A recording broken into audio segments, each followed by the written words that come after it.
Rod, we're now joined via Zoom by political analyst Levy Ndou to unpack the developments that came out of Nkandla over the weekend. Always a pleasure having you with us here on SABC News. Mr. Ndou, thanks for your time.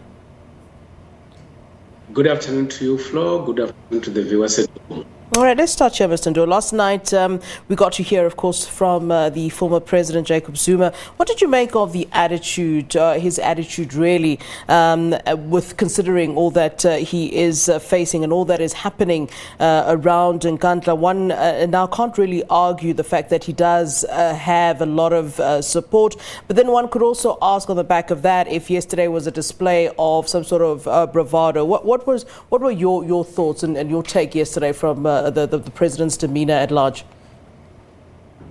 Well, I think what we need to note is that indeed former President Zuma has sufficient support, and there are a lot of people who love him. There are people who are sympathetic to him, and there are people who don't want to see him going to prison. But also at the same time, I think for me, that was a psychological game on the part of President Zuma and his supporters to say that if you dare arrest Zuma, there will be no peace in South Africa. But it also sent another message, especially the ANC, that says that you still have members of the ANC who are not quite sure about the stance of the ANC in relation to the fight against corruption and the relationship between the ANC and the law enforcement agency.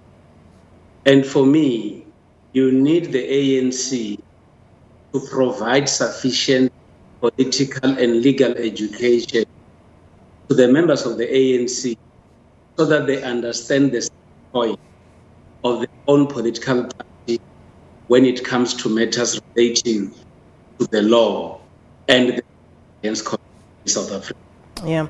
Mr. Ndou, I mean, you mentioned that this does say something then to the ANC or about the ANC. And I wonder then, how should the ANC then be responding to what they saw then yesterday? This, whether you like it or not, it was some show of force, really, from the former president. How does the party then sort of respond to this, to what was essentially a show of not only force, but also a huge support for a former president of the ANC. I mean, I heard the minister, Levy Ndou, who was there as part of the NEC delegation that was there to talk to the former president, rightly saying that, these, at the end of the day, are ANC supporters. So, we can't be strong, hard-armed on these people. And when she was being asked about how the police should be handling the situation, they have shown that there is this large grouping that is indeed behind the former president, and one wonders how the ANC should then be responding to something like this, if at all.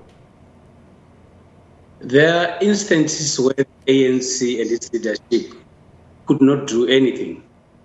But I think what is very important for the ANC, which has got branches all over the country, is to be able to be in charge of its own members and also to provide sufficient education so that people should know what to do and what.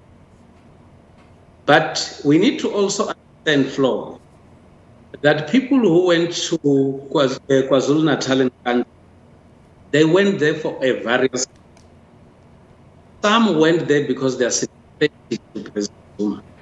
Some went there because they just love President Zuma. But some went there because they wanted to see what is actually going to happen. And some, you might not know that maybe they went there to say, goodbye, President Zuma, we'll see you when you come back from prison. But what is more interesting is that most of the people who went there were wearing ANC regalia. And then that will say that what then is the role of the ANC in the province, in the region, and also the branch of the ANC in terms of not only